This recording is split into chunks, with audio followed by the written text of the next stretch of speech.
কিভাবে পারলে আমার সাথে এমন করতে? আমি কত একটা বছর তোমার জন্য অপেক্ষা করেছি। বিশ্বাস করো, আমি ওই ওই মুহূর্তে ওই সিদ্ধান্তটা নিতে বাধ্য হয়েছিলাম, কারণ তখন আমার কাছে মনে হয়েছে যে ওই সঠিক সিদ্ধান্ত।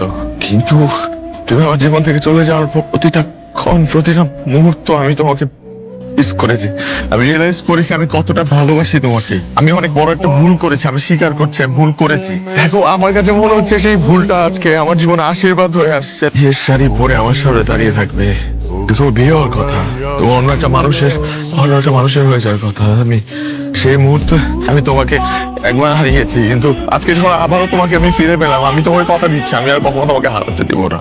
আমাদের গল্পের শেষটা হয়তো এভাবেই লেখেছিল, নিয়তি কেন আজকের দিনেই তোমাকে আমার কাছে আবার নিয়ে আসবে। আমি বিশ্বাস করি আমার নিয়তিতে রুহেল নামে একজন ভুল মানুষ লেখা ছিল। আমি একবার তোমার জীবন থেকে চলে গিয়েছি, আমি আজকে তোমাকে ছুঁয়ে কথা দিচ্ছি যে আমি তোমার জীবন থেকে আর কখনো যাবো না এবং তোমাকেও যেতে দিব না। বিশ্বাস করো, তুমি বিশ্বাস করো আমার কথাটা। কি বিশ্বাস করবো? কি বিশ্বাস করবো? আমি গত একটা বছর ধরে আমি পাগলের মতো তোমাকে চেয়েছি, কিন্তু তুমি বারবার আমাকে ফিরিয়ে দিয়েছো। আমাদের ভালোবাসা কি এমন একটা মুহূর্ত ছিল না যে মুহূর্তটার কথা ভেবে তুমি একটা বেলার জন্য হলে আমার কাছে ফিরে আসতে চাইবে? একটা মুহূর্ত ছিল না, কিন্তু তুমি ফিরে আসোনি। তোমার মতন মানুষ কখনো কোনো দিন চায় না।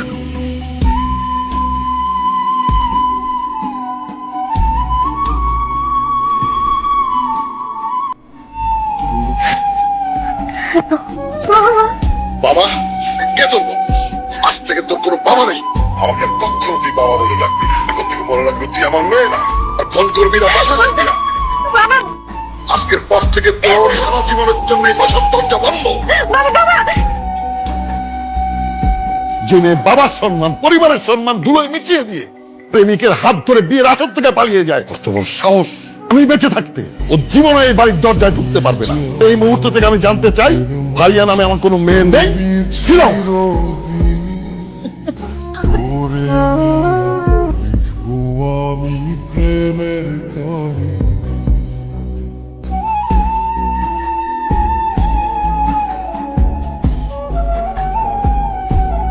আমার কাছে শুধু উপহার না, তোমার আমার জীবনের সাথে জড়িয়ে থাকা এক একটা মুহূর্তে।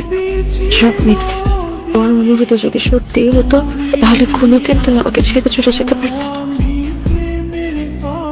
আমার উপর তোমার অনেক অভিমান, তাই না? আমি একবার তোমাকে ছেড়ে চলেই দিয়েছিলাম, কিন্তু এই একই ভুল আমি আর কখনো করবো না। তোমাকে আর ভালোবাসি না। তারা আমার চোখের দিকে তাকিয়ে একবার বলো যে তুমি আমাকে ভালোবাসো না। তুই বলতে পারবে না, কারণ আমি জানি তুমি এখনো আমাকে ভালোবাসো, ঠিক আগের মতো।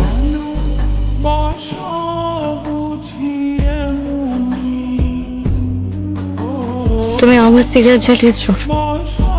জ্বালালাম দীর্ঘ 1 বছর পর তোমাকে না পাওয়ার আক্ষেপে। আমাদের মধ্যে কি কথা হয়েছিল সব ভুলে গেছো। আমি তোমার ঠোঁট থেকে জ্বলন্ত সিগারেট নিয়ে তোমাকে বলেছি তুমি আমাকে নিয়ে বাঁচতে চাও, নাকি সিগারেট নিয়ে বাঁচতে চাও। তখন তুমি আমাকে বলেছিলে তুমি আমাকে নিয়ে বাঁচতে চাও। এই তুমি ভালোবাসো। তুমি আমাকে একটা বারও বললে না যে তুমি আমাকে আগের মতো ভালোবাসো, কিন্তু আমার মুখ থেকে জ্বলন্ত সিগারেট নিয়ে তুমি ছুঁড়ে ফেলে দিলে। তাতে আমি খুব ভালো করে বুঝে ফেলেছি যে তুমি আমাকে ঠিক আগের মতোই ভালোবাসো।